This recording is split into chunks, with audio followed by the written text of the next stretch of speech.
مرنے سے پہلے اے مسلمان کر لے اس پہ غور، کتابوں کا خدا اور ہے، بابوں کا خدا اور۔ علمی پوائنٹ نمبر 21 وہ ہے میرے بھائیوں، قرآن حکیم عربی ادب کی جس کیٹیگری میں فال کرتا ہے اسے ہم کہتے ہیں خطبے کا سٹائل۔ قرآن حکیم اس طرح کی کتاب نہیں ہے جیسا کہ آپ کوئی بھی دنیاوی رائٹر آپ دیکھیں گے، جب کتاب لکھتا ہے تو وہ چیپٹرز بناتا ہے، ایک مقدمہ لکھتا ہے، پھر آگے ایک ترتیب کے ساتھ چیزوں کو مختلف چیپٹرز کے اندر ایڈریس کرتا ہے، جیسے ونس اپون اے ٹائم والا سٹائل ہے، اور اس میں ایک ربط پایا جاتا ہے۔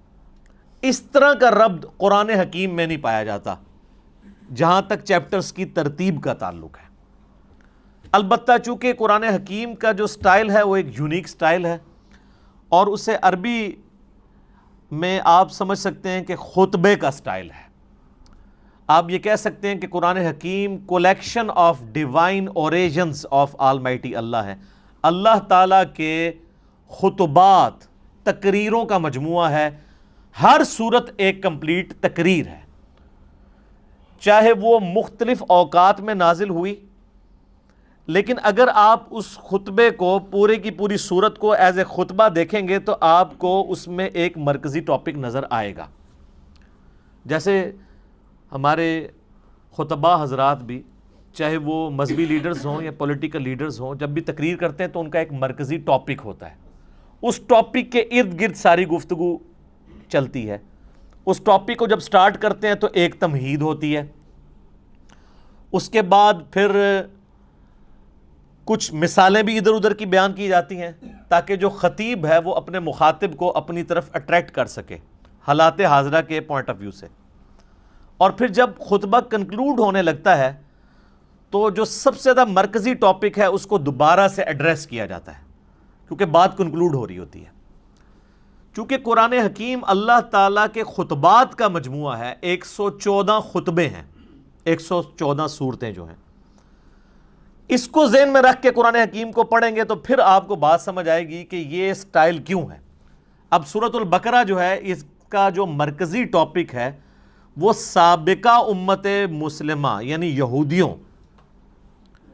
سے جو جو غلطیاں ہوئیں جن کی وجہ سے انہیں خمیازہ بھگتنا پڑا، تاکہ یہ موجودہ امت مسلمہ ہے جو امت محمدیہ صلی اللہ علیہ وآلہ وسلم، اس کے لیے گائیڈ لائنز بن جائیں کہ تم سے پہلے ایک بڑی لاڈلی میری اور بھی امت تھی جس میں میں نے اپنی کم از کم 3 کتابیں بھیجی، تورات، زبور، انجیل، ہزاروں پیغمبر بھیجے، لیکن جب انہوں نے توحید سے کنارہ کشی اختیار کی، مشرکانہ اوہام ان کے اندر داخل ہو گئے، تو پھر ہم نے اس چیز کی پرواہ نہیں کی ہے کہ 3 کتابیں ان میں نازل ہوئی تھیں اور ہزاروں پیغمبر نازل ہوئے تھے، حتیٰ کہ وہ خود پیغمبروں کی اولاد بھی تھے بنی اسرائیل۔ پھر ضربت علیہم الذلہ والمسکنہ، پھر ہم نے ان کے اوپر ذلت اور مسکنت مسلط کر دی، اور اس میں بھی ٹاپ آف دا لسٹ بنی اسرائیل کو، یہودیوں کو ایڈریس کیا گیا۔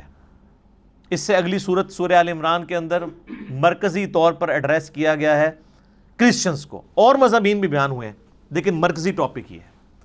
اس لیے آپ دیکھیں جتنی بھی صورتیں ہیں ان کا آغاز بھی بڑا جاندار ہوتا ہے۔ سورۃ البقرہ ہی دیکھ لیں، الف لام میم ذالک الکتاب لا ریب فیہ، یہ وہ کتاب ہے جس میں شک کی کوئی جگہ نہیں ہے۔ اس کا صحیح ترجمہ ہے اس میں شک کی جگہ ہی نہیں ہے۔ ھدی للمتقین، ان لوگوں کے لیے ہدایت ہے جو ڈر جانے والے ہیں، یعنی جو زندگی میں اپنی عقل استعمال کر کے ایک دفعہ ضرور اس رزلٹ پہ پہنچتے ہیں کہ ساری کی ساری کائنات جس نظام کے تحت چل رہی ہے وہ نظام کسی کے بنانے سے بنا ہے۔ God is the only explanation of all the physical phenomena in this universe۔ اس کائنات میں ہونے والے ہر فزیکل فینومینا کے پیچھے خدا ہے، اللہ ہے۔ پھر وہ ڈر جاتے ہیں کہ وہ اللہ جس نے ہماری مرضی کے بغیر ہمیں پیدا کیا ہے وہ ہمارے ساتھ کچھ بھی کر سکتا ہے، اس کی طرف رجوع لاتے ہیں، غیب پر ایمان لاتے ہیں، نماز پڑھتے ہیں، اس کے دیے ہوئے رزق میں سے اس کی راہ میں خرچ کرتے ہیں۔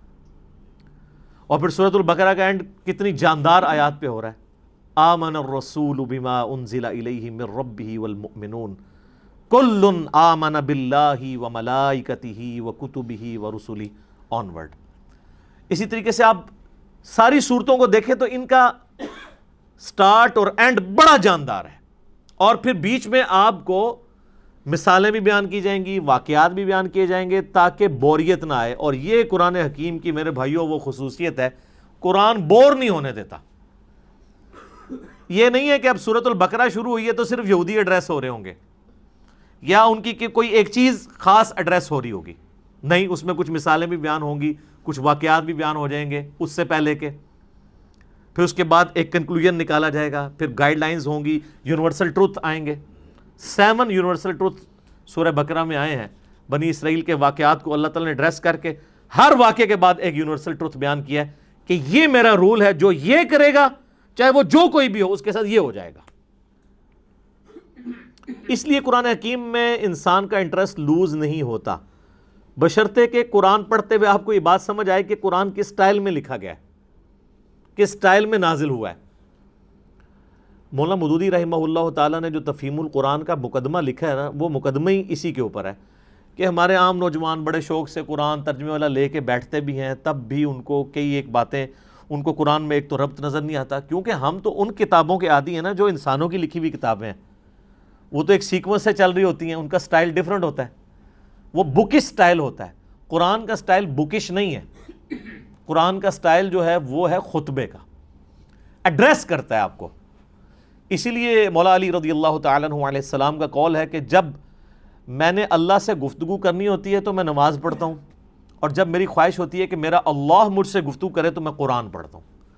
آپ قرآن کو کبھی ترجمہ اکیلے بیٹھ کے سنیں تو آپ کو لگے گا کہ اللہ آپ سے مخاطب ہو رہا ہے۔ یہ والی کوالٹی کسی الہامی کتاب میں نہیں تھی، باقی کتابیں سلیبس کی فارم میں تھی، اس لیے ہم کہتے ہیں یہ قرآن کتاب اللہ بھی ہے اور کلام اللہ بھی ہے، اور اسی لیے اللہ کی صفت بھی ہے۔ یہ آپ کو ایڈریس کرتی ہے، بندہ ہل جاتا ہے۔ آپ کو پتہ ہے یہ صوت القرآن چینل 1992 میں جب ایکس پرائم منسٹر پہلی دفعہ پرائم منسٹر بنے تھے تو اس وقت انہوں نے یہ صوت القرآن چینل شروع کیا تھا جو ریڈیو کے اوپر چلتا ہے، کبھی امام کعبہ کی آواز میں عربک، اور پھر فتح محمد جلندری صاحب کا ترجمہ، معراج الدین خان کی آواز میں ایک چلتا ہے۔ وہ لگتا ہے کہ آپ کے اندر ہی گھس جائے گا، وہ بندہ پریزنٹ کرتا ہے قرآن کے ترجمے کو۔ پھر بولنے کا سٹائل کہ مخاطب کے دل میں اتر جائے وہ بات، تو آپ کو وہ ترجمہ سن کے اپنی زبان میں، جن لوگوں کو عربی نہیں آتی ان کو بھی فیل ہوتا ہے کہ واقعی اللہ مجھ سے گفتگو کر رہا ہے، خطبے کا سٹائل ہے۔ تو مودودی صاحب نے اس مقدمے میں لکھا کہ ہمارے نوجوان لے کے بیٹھتے بھی ہیں، تب بعد میں پریشان ہو جاتے ہیں کہ یار یہ عجیب بے ربط آیات ہیں، کبھی کوئی بات شروع ہو جاتی ہے، کبھی کوئی بات شروع ہو جاتی ہے، لیکن جس بندے کو اسٹائل کا پتہ ہے نا، اس کو قرآن حکیم کی ہر آیت کا دوسری کے ساتھ ربط بھی نظر آئے گا۔ وہ ربط آپ ایک دفعہ اس چیز کو ڈسکور کر لیں تو آپ کو ٹیسٹ فیل ہوگا۔ آپ پتہ اس وقت انگلینڈ کے اندر ایک، اب نیو مسلم تو نہیں ان کو کہنا چاہیے، اب ان کو 10 سال سے زیادہ ہو چکے ہیں مسلمان ہوئے، عبد الرحیم گرین، اس وقت ٹاپ آپ سمجھ لیں سپیکرز میں سے ہیں مسلمانوں کے، انگلش میں وہ ان کے مختلف ٹاپکس پہ لیکچرز ہیں۔ انہوں نے اپنا اسلام لانے کا واقعہ بھی بیان کیا ہے ایک آڈیٹوریم میں خطاب کرتے ہوئے۔ اس میں ایک بات انہوں نے بڑی زبردست کی، باقی آپ یوٹیوب پہ دیکھ سکتے ہیں۔ وہ کہتے ہیں جب یہ کتاب میں نے پہلی دفعہ پڑھنی شروع کی نا، تو یہ قرآن کا جو سٹائل تھا نا گفتگو کرنے کا، اس نے مجھے بہت امپریس کیا کہ جب کوئی انسان کتاب لکھتا ہے وہ اس سٹائل میں نہیں لکھتا۔ وہ کہتا ہے میں قرآن کے سٹائل سے امپریس ہوا ہوں کہ یہ گفتگو اس طرح کرتا ہے اور اس کانفیڈنس کے ساتھ گفتگو کرتا ہے کہ یہ کریٹر آف دا یونیورس ہی گفتگو اس طریقے سے کر سکتا ہے۔ انسان تو اتنے اعتماد سے دوسرے کے ساتھ بات ہی نہیں کر سکتا۔ اس میں جو کانفیڈنس ہے کتاب کے اندر، پھر اس کتاب کا جو سٹائل ہے وہ بتاتا ہے کہ یہ انسان کی لکھی ہوئی کتاب نہیں، کیونکہ انسان جب بھی کتاب لکھتا ہے نا ایک خاص سیکوینس کے تحت لکھ رہا ہوتا ہے، چیپٹرز بناتا ہے، اور یہ بالکل ڈیفرنٹ سٹائل ہے۔ حالانکہ اس کو اس وقت یہ نہیں پتا تھا کہ اس کا سٹائل کون سا ہے، خطبے کا سٹائل ہے، تو خطبہ تو اسی طرح ہی ہوتا ہے۔ خطبے کا سٹائل ہے اس لیے کہ خطیب کا کام یہ ہوتا ہے کہ وہ اپنے مخاطب کے دل میں اپنی بات اتارے۔ تو اللہ تعالیٰ اس کتاب کا خطیب بھی ہے، اور یہ کتاب اللہ کی صفت ہے، یہ مخلوق نہیں ہے، غیر مخلوق ہے، کیونکہ کلام متکلم کی صفت ہوتا ہے. میں پچھلے لیکچرز میں اس کو ڈسکس کر چکا ہوں. تو قرآن حکیم پڑھتے وقت یہ آپ نے ذہن میں رکھنا ہے کہ اس کا سٹائل خطبے کا سٹائل ہے. جب خطبے کا سٹائل ہے تو پھر اچانک اگر کوئی واقعہ آ جائے بیچ میں تو پریشان ہونے والی بات نہیں کہ اچانک یہ بات ہوتے ہوتے یہ بیچ میں واقعہ کیسے آ گیا. پھر اچانک آپ دیکھتے ہیں خطیب بھی جب بیان کر رہا ہوتا ہے، آپ آج کل کے پولیٹیکل لیڈرز کو دیکھ لیں، جب وہ گفتگو کرتے ہیں کسی خاص ٹاپک پہ بات کر رہے ہوتے ہیں، اچانک کرتے کرتے کوئی ماضی کا واقعہ یاد کرتے ہیں، پھر ساتھ ہی جو سامنے بیٹھے ہیں ان سے بھی مخاطب ہو کے کوئی ادھر چیز دیکھنے والی ہوتی ہے آئیڈینٹیفائی کرنے لی، وہ فوراً آئیڈینٹیفائی کرتے ہیں، پھر اپنے موضوع کی طرف واپس آتے ہیں. یہ سٹائل قرآن کا ہے. یہی وجہ ہے کہ صحابہ کرام علیہم رضوان کے اندر بجلی بھر دی تھی اس کتاب نے. ان کو فیل ہوتا تھا کہ ہمارا کریٹر ہم سے مخاطب ہے، ہماری بات کر رہا ہے. سر ہماری بات تو ہے نا. آپ دیکھیں غزوہ بدر ہو رہی ہے تو اس کی لائیو کمنٹری سورۃ الانفال کے اندر آئی ہے. غزوہ احد ہوئی ہے تو 60 آیات مسلسل غزوہ احد میں جو مسلمانوں نے غلطیاں کی، جس کی وجہ سے اللہ نے جو فتح کا وعدہ کیا تھا پورا کرنے کے بعد اس فتح کو شکست میں بدل دیا. ایک ایک چیز ہائی لائٹ کی. سورہ الاحزاب کے اندر غزوہ خندق کی لائیو کمنٹری آئی ہے.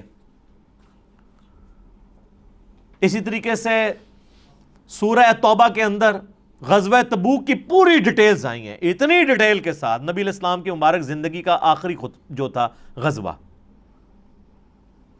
کس طریقے سے مسلمانوں کو اس جد و جہد کے اندر گزرنا پڑ رہا تھا، منافقوں کو فیس کرنا پڑ رہا تھا. اہل ایمان اور منافقین میں فرق کے لیے وہ بہت کریٹیکل سچویشن تھی غزوہ تبوک کی. اور اس وقت بڑے بڑے جو اپنے آپ کو سمجھتے تھے ہم ایمان والے تھے، ان کے بھی پاؤں لڑکھڑا گئے تھے. ظاہر ہے وہ سپر پاور سے ٹکرانا تھا، رومن امپائر سے جا کے. تو یہ ساری کی ساری چیزیں آپ کو پڑھنے کے بعد آپ اس زمانے میں پہنچ جائیں گے، اور پھر آپ یہ فیل کریں کہ آپ اس زمانے کے اندر ہوں اور آپ کا رب آپ سے گفتگو کر رہا ہو. اب اس میں تو اسی طرح ہی ہوتا ہے نا، یا ایھا الذین آمنوا جب ہمیں کہا جا رہا ہوتا ہے تو وہ تو 1400 سال پہلے کہا جا رہا ہوتا ہے، لیکن ان میں تو وہ لوگ موجود تھے جنہوں نے وہ غلطیاں کی ہوئی تھی جن کی وجہ سے اللہ ان کو مخاطب کر رہا تھا. تو ان پہ اس چیز کی جو کیفیت طاری ہوتی تھی نا، وہ آج اس لیول کی کیفیت کبھی طاری نہیں ہو سکتی، لیکن اس کے قریب قریب ضرور ہے. میرے ایک دوست بتانے لگے، ان کے جاننے والوں کی نا انگلینڈ کے اندر ایک شاپ ہے، تو وہ کہتے ہیں ہم نے نا پورا دن نا ایک قرآن کی تلاوت اور ترجمہ لگایا ہوتا تھا. ایک انگلش میں بھی ریکارڈنگ ہوئی ہوئی ہے، وہ بھی صوت القرآن چینل کے اوپر کبھی کبھار چلتی ہے. ویسے یہاں پہ جو رفاع یونیورسٹی ہے نا اسلام آباد میں، تو ان کا 24 گھنٹے قرآن کا چلتا ہے چینل.